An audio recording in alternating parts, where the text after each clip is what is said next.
Algunas veces siento que muero y tú me sabes salvar.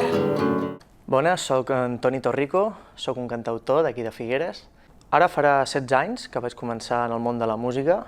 Vaig començar ben jovenet, amb 18 anys. Els meus primers projectes, el primer grup es deia Ròtic, però va ser un grup que va durar un anyet.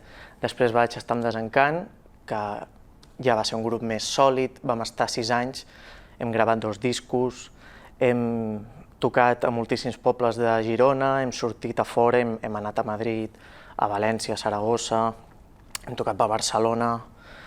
Després, el mateix grup, vam fer un canvi, ens vam dir Actor Reflejo, va ser com un canvi que vam decidir fer al castellà, perquè Desencant era rock en català, però vam voler una mica canviar l'estil, més sobretot en qüestió de lingüística, i vam fer un grup que es deia Actor Reflejo. Amb aquest grup també vam anar a voltar fora, i, bueno, paral·lelament, amb els grups de música he tingut altres projectes, tot relacionat amb l'art, un projecte de poesia amb els meus germans, que es diu Bautistes Poesia. Hem fet 3 llibres i vam començar el 2018. I llavors portem ara 7 anys fent actuacions, escrivint, fent recitals, i fa poquet hem estrenat un llibre. I el meu projecte ara mateix com a cantautor és Torrico, que va començar un cop va acabar Desencant i Actor Reflejo. En plena pandèmia, el 2020, vaig decidir fer un projecte musical en solitari i ara fa 5 anys. Llavors, avui diguéssim que el que vinc a presentar fonamentalment és el meu EP, el meu primer EP en solitari, que és tota la culminació d'aquesta primera trajectòria de Torrico, en el que vinc a presentar el meu EP, que tinc aquí la portada ben xula, que es diu Vivir del Cuento, i que aquí a la biblioteca faré una petita mostra de, entre altres coses que he fet, també de l'EP. Para poder vivir del cuento. En aquest EP el que he volgut ha sigut reunir, diguéssim, les inquietuds meves del moment, les inquietuds actuals.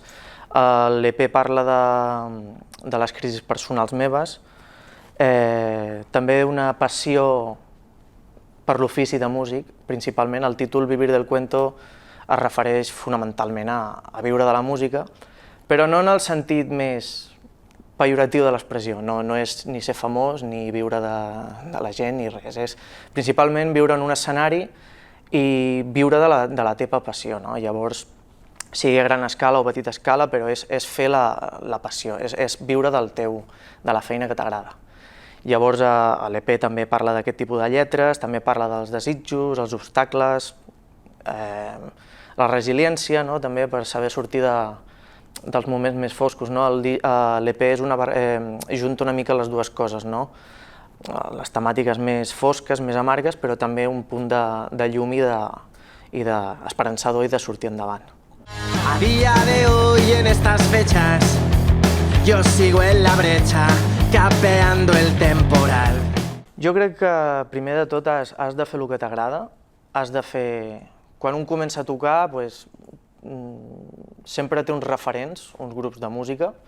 Jo tenia molt clar que volia tirar per la línia de determinats artistes, una mica com és això, Extremoduro, Sabina, Fito, una mica el rotllo aquest del rock més directe i més vertiginós, i després el cantautor que cuida molt les seves composicions i que cuida molt les lletres. Jo, en el primer moment que em vaig pujar a un escenari, tenia clar que el que volia era entretenir, que la gent s'ho passés bé i fer una cosa que jo mateix em diverteixo. Llavors, si ets sincer amb tu mateix i t'agrada, i també tens una mica d'esparpajo i gràcia, jo crec que pots connectar amb el públic. Ja arribar més gent o menys gent, això ja és una qüestió de loteria i de coses que ningú té la recepta, però almenys tu t'ho passes bé i ho pots transmetre a la gent perfectament, sí. Yo soy el hielo y el cuchillo que lo rompe, soy la razón contra lo que no puede ser. Cuando no está conmigo no brilla mi nombre, perdí la llave de la celda que inventé. El concert que faré aquí a la biblioteca faré un repàs per tota la meva trajectòria, tots els meus projectes que he tingut des de Desencant, que per cert aquí tinc alguns discos d'ells, faré repàs de tota la trajectòria, tant de Desencant com d'Acto Reflejo, tocaré els temes actuals que estic fent amb Torrico i també hi haurà un petit apartat on faré lo de la poesia amb els meus germans. Llavors diguéssim que serà tot això, Desencant, Acto Reflejo, Torrico i Bautistas Poesía. Sabes cómo hacerme bien, no diciéndome lo que te perdiste, para que mi corazón no se ponga triste. Sabes cómo hacerme bien, no diciéndome lo que te perdiste, para que